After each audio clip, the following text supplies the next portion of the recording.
زه ډېر نقاط او بنظر خپل ګران مشر ښاغلی زمان شلمان صاحب ته بلنه ورکوم چې راشي او د خپلو خیالاتو اظهار وکړي. ښاغلی شلمان صاحب.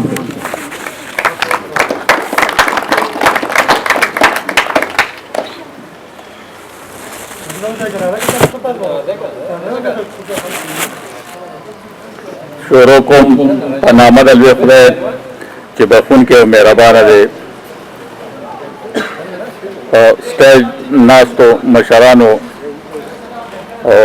مخامخ ناستو مشرانو ټولو ته احترام او درناوی.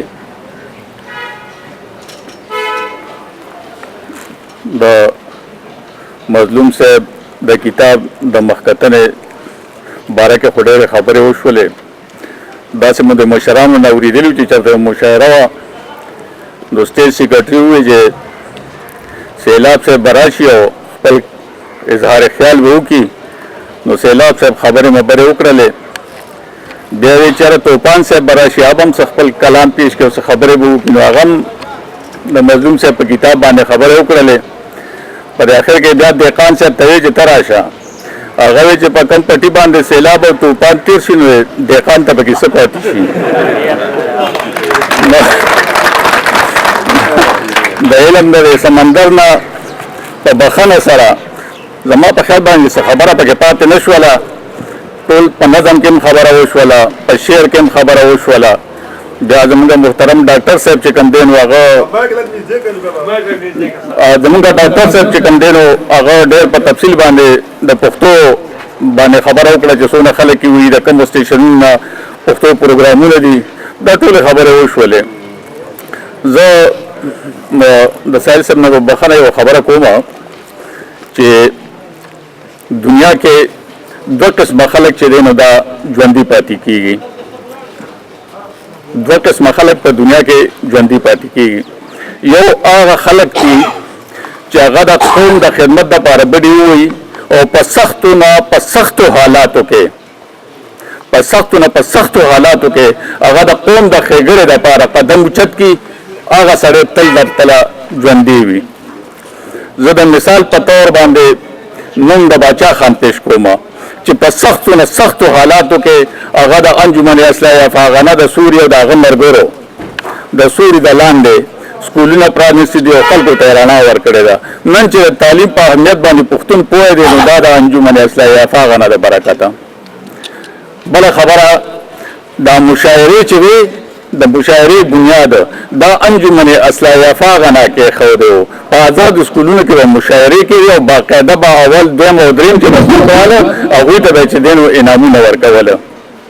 نو د ادب خدمت چې انجمن اصلاح افغانه کړی دی او دا کم نن چې موږ ولاړ یو دا د دې کریډټ چې کم دی نو دا انجمن اصلاح افغانه ته ځي. نو زه دا خبره کوم چې همدغه خلک چې کم دی نو په باچا خان غونته شخصیت باندې که زه خطا کېږم نه بخښنه غواړم 15 PhD وشولې په باچا خان باندې او 140 کتابونه په باچا خان باندې ولیکلي شو. خو د هغه په مقابله کې په غشنغر کې ډېر لوی خانان دي، ډېر لوی خانان نوابان. خدای شته چې مل دي ته اوسه پورې چا نوم دغه څه چې څوک مل دی او که مل نه دی، دا دغه خدمت دي. بل سړی چې کوم ژوندی پاتې کېږي هغه د مظلوم په شانتې سړی چې یو کتاب ولیکي. یو مشهور یو قول دی، یو مشهور شخصیت هغه وایي چې که ځان ژوندی ساتل غواړې نو په ځان کتاب ولیکه یا په چا کتاب ولیکه. او دې ځوان خو لا په قام کتاب لیکلی دی نو دې به ژوندی پاتې کېږي، دې کې مړ هم شي او د ده قبر هوار هم شي. نو خلک به چې کوم دی نو مظلوم یادوي او په تیسیس کې او په څه کې او په څه کې د ده قبر بني، د مظلوم قبر بني، خو د مظلوم نوم به جمدي وي او دا به په کتاب جمدي کېږي. دویمه بله یو خبره زه کومه، زمونږ د ډاکټر صاحب یو خبره وکړله، د ډېر په بخښنه کتاب دا خبره کومه چې کتاب چې کوم دی نو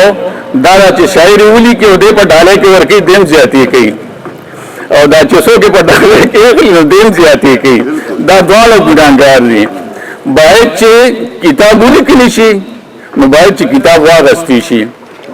زه چې چېرته هم تللی یم د دې سهیل صاحب خو اکثر یو مرګیتیان د نزور راځو زمونږ نن د پښتو ادبي جرګې غونډه وه خو مونږ چې کېناستو خبره مو کړه نو چېرې راشم پروګرام دی هغې له ځو نو هغه مونږ خپله پروګرام پرېښود د پښتو ادبي جرګه چې په هغې باندې نن سبا امپلم کېږي او د دغه جرګې په 5 کسانو باندې چې دی نو امپل او په سهیل صاحب باندې خو پي جي دلته په ادبي خدماتو باندې روانه ده کېږي ما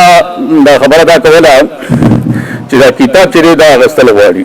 زه چې کوم ځای ته لاړ شم او د کتاب مخکتنې زه په 1000 روپۍ باندې یو کتاب علمه اوس من د دې صاحب نه په 1000 روپۍ باندې کتاب واخیسته لکه زمونږ دغه دی د کمشنر صاحب ریټایر د جمیل یوسفزی جمیل یوسفزی په تاریخ کتاب لیکلی دی ما ته بډاخانه را لیږي 1500 روپۍ قیمت ما ورته ایزیلوډ کړی و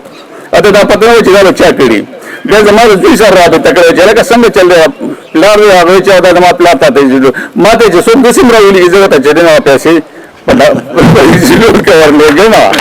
نو دا ځان یو شوق پیدا کول غواړي د پښتو د کتاب اخیستل غواړي دا دومره څه غټه خبره نه ده دونه څه ګناه ده دی کې یا څه داسې دغه خبره ده دا زموږ د مور ژبه ده او د چې په جګړه 1 لک روپۍ لګولي خپل بچو نوړی چې دی نو د خولې تروړلي او دا چې کوم دی نو مونږ نو دا زما په خیال باندې دغه خبره نه ده کتاب اخیستل ښه خبره ده د یو په ځای 2 اخیستل غواړي د 2 په ځای 15 اخیستل غواړي خدای هم په خپلې لایبررۍ جوړې کړي د کتابونو ځکه چې دا دور د کتابونو راغلی نن چې امپل کې او پي ډي کې ته یقین وکړه د ډاکټر صاحب نه تپوس وکړه نور علمان فاضلان هم ناست دي تاسو یقین وکړئ جنکۍ به ورپسې را روان وي چې یاره تاسو ولیکو څنګه یې ولیکو هلکان به درپسې اسلام آباد نه د کویټ نه را روان وي چې یاره په دې کې راسره لږ امداد وکړه دا پلان کې شی دی دا پلان کې ته به اریان دریان چې خدای پاک چا ته ورسم او چا له ټیم ورکړم داسې دور راغلی خاص درته کوم چې هر سړی د خپله لایبرري لري ډېر ډېره مننه